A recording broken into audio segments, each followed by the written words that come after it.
ناس كتير بيجي لهم صداع ومش فاهمين سببه، وبتفضل تاخد مسكنات والصداع مش بيروح، بل أحيانا ممكن يزيد شوية. طب هو ليه الصداع برضه بيزيد لما نكح أو نميل قدام في بعض الأحيان؟ وإمتى الصداع ده يكون بسيط وإمتى يكون علامة لحاجة أكبر؟ النهاردة هنعرف الصداع أنواعه وإيه العلامات الخطر اللي إحنا لما نشوفها في حد نحاول نوجهه على طول يروح للدكتور. جهز كوباية شاي واستمتع. ما تنساش تعمل لايك وشير وسبسكرايب. أنا معاكم دكتور عبد الرحمن عنتر في حلقة جديدة. الصداع مش دايما عادي.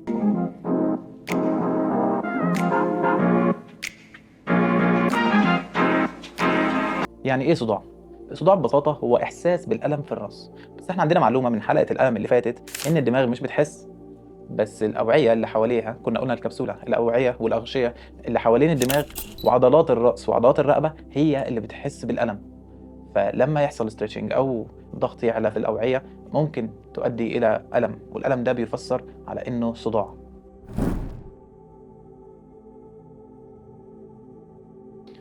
انواع الصداع: في صداع اولي وصداع ثانوي. اولي يعني مشكله في الدماغ، والكلمه دي هتجيلنا كتير، انه مشكله في الدماغ او في الانسجه المحيطه بيها في المكان نفسه. آه والصداع الاولي ملهوش سبب معين او سبب واضح اقدر اقول، لكن في عوامل مساعده، وده يدخل تحته الصداع التوتري، الصداع العنقودي، الصداع النصفي المايجرين اللي هو ناس كتير تسمع عنه. تاني حاجه الصداع الثانوي. الصداع الثانوي ده اللي بيكون ليه سبب تاني، يرتفع ضغط الدم، ينخفض ضغط الدم، الجيوب الانفيه، مشاكل النظر، اصابه في الراس، اصابه مباشره، او لا قدر الله ورم، وده نادر شويه. وده هنا اللي بيكون ساعتها الصداع علامه نستدل بيها للسبب. كلمه صداع تحتها اكتر من 100 نوع صداع، بس احنا هنتكلم عن اشهر انواع بنشوفها. الصداع التوتري. الصداع التوتري ده يعتبر اغلب الناس حسوا بيه. ده بيحس زي ضغط في الدماغ، كانك رابط حاجه على راسك. ده سببه التوتر، قله النوم، الارهاق، الشغل لفترات طويله، التركيز في التابلت او في الموبايل او في الشاشات عموما لفتره طويله. يساعد في ده الجفاف، يعني قله شرب الميه. طبعا ده بيخف بالراحه، بس طبعا ده اسمه توتري بسبب الاجهاد، فحله دايما الراحه.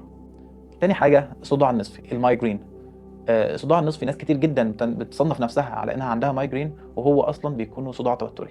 واحد لكل 7 اشخاص بيعاني منه، في اكتر من مليار شخص عالميا مصاب بيه، بس عرضة اكتر ليه الستات اكتر من الرجاله.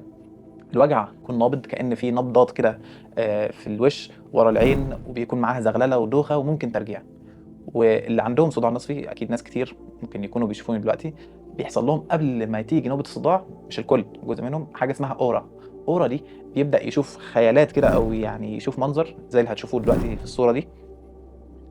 دي نتيجة نشاط عصبي زايد، أو زي حساسية، أو يشم حاجة قبل ما يجيله نوبة الصداع دي. وده بيتحفز بحاجات كتير زي الجوع، الحر، التوتر، المواد الحافظة. وبرضه لحد دلوقتي مفيش سبب واضح للمايجرين. في نظرية بتقول إن هو بسبب نتيجة يعني توسع مفاجئ في شرايين الدماغ، إن هو يعني زي نفس فكرة التوتر، إن هو يكون قفلة وبعد كده تفتح فتعمل صداع مرة واحدة. ودي برضو نظرية مش مؤكدة.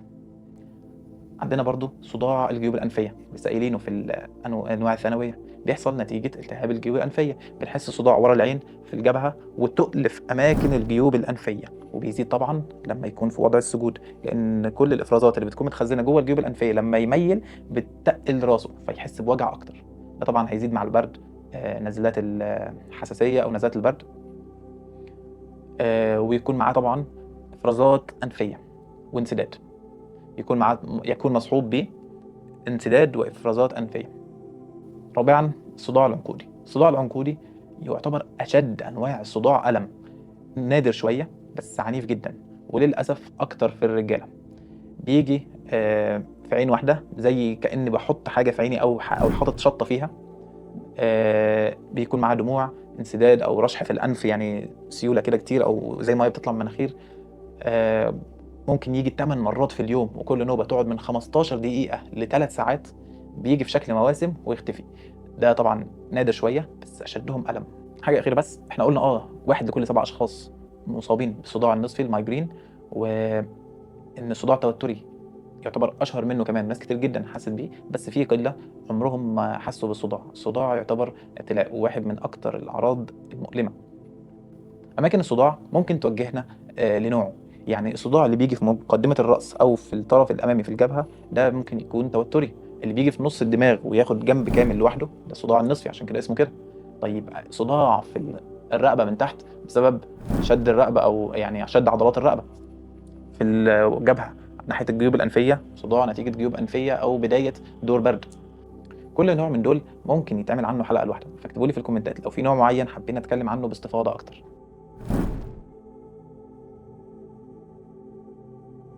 احنا قلنا ان الصداع ممكن يبقى اشاره لحاجه اكبر. طيب امتى نقلق لما حد يجي له صداع؟ يعني هو 99% من الناس اللي بتصاب بالصداع بيكون بسبب عادي خالص، بسبب من الاسباب اللي قلناها فوق. يا اما انه متشخص بصداع نصفي، لكن في بعض العلامات بتقول لك روح فورا للطبيب. روح فورا. لو الصداع جه فجأة شديد، بيصحيك من النوم، معاه دوخة أو ترجيع أو تشويش في النظر، زي رؤية كده كأنه مزغلل، روح فورا للدكتور. بيجي معاه دوخة شديدة وترجيع مرة واحدة من غير ما يحس بغثيان، يعني الواحد طبيعي بيحس إن هو عايز يرجع ويرجع، لكن لو جه ترجيع مفاجئ قوي جدا لازم على طول يستشير الدكتور. صداع يزيد مع النوم أو مع العطس، أو معاه تورم في العين، أو ارتفاع درجة حرارة قوية وتيبس في الرقبة، أو لو أول مرة يصاب بالصداع قوي جدا فوق عمر ال50 سنة، أو صداع شديد في آخر الحمل. الحاجات دي كلها ممكن تكون علامات لحاجة أكبر، زي لا قدر الله نزيف، التهاب سحايا، ارتفاع ضغط الحمل.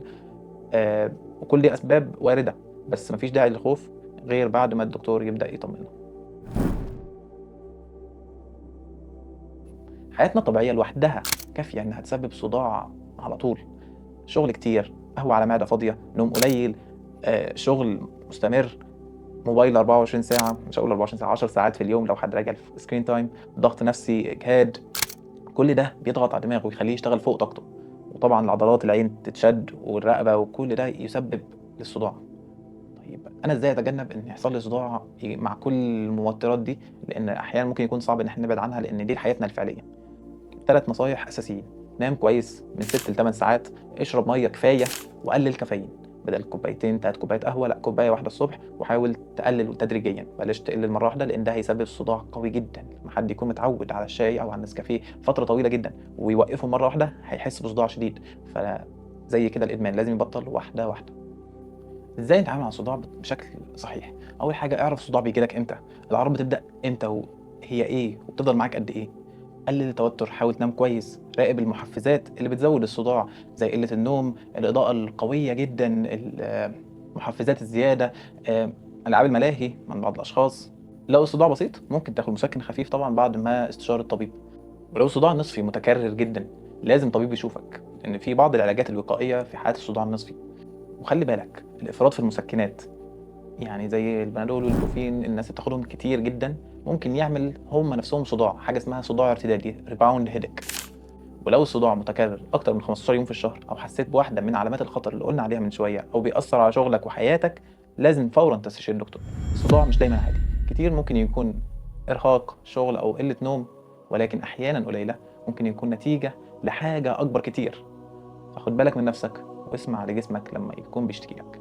أنا دكتور عبد الرحمن عنتر، ودي كانت حلقة النهارده. ما تنساش تعمل لايك وتشترك في القناة وتفعل الجرس عشان يوصلك كل جديد، ولو لسه عندك أي أسئلة ممكن تكتب في الكومنتات أو تبعت على رسائل الصفحة وهرد عليك. ما تنساش تاخد بصة على المصادر. والسلام عليكم.